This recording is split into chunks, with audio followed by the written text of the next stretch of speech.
was a great opportunity to share some of my knowledge with other guys. It is very nice to see so many people not only existing, cooperating, but also talking to each other.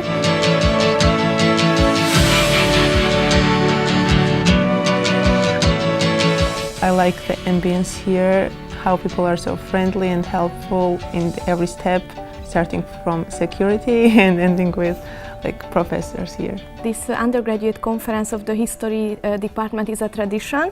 This is the third year when it takes place. The aim is to give the opportunity to young people, to undergraduate students who are interested in history, to present their research and get some experience into academic life and how to present in a conference, how a conference works. This year the conference is under the title Tradition and Innovation.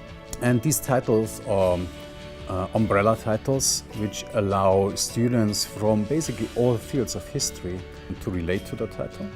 In the conference we have many subsections on imperial history, cultural history, art history, gender history, religious history, and so on, which create smaller subgroups which allow them to better talk to each other.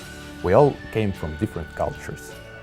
We don't know each other, and this is a great opportunity to learn from other people, to learn how to be tolerant with others. It is a very interesting topic because combining tradition and innovation, and certainly in history where tradition is more important than sometimes innovation, it is very nice to see how people go forward, and especially in modern times, you don't have to go that far back, and if you do, it becomes even more interesting. In my panel and in a whole presentation, there are so many topics which are absolutely different from each other, and you could find the topic which can become your future sphere of interest.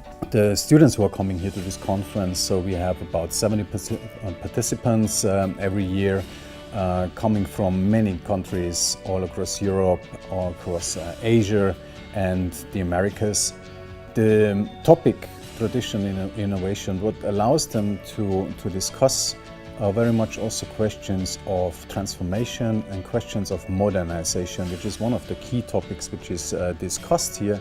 And it's very interesting to see how such topics are discussed in such a wide comparative framework. Actually, tradition and innovation, I think, is a part of our daily life, because even in the dialogue with our parents, we can observe the relationship between tradition and innovation. So we can understand the whole historical process by our daily life. I think that it touches the very core problems of our history.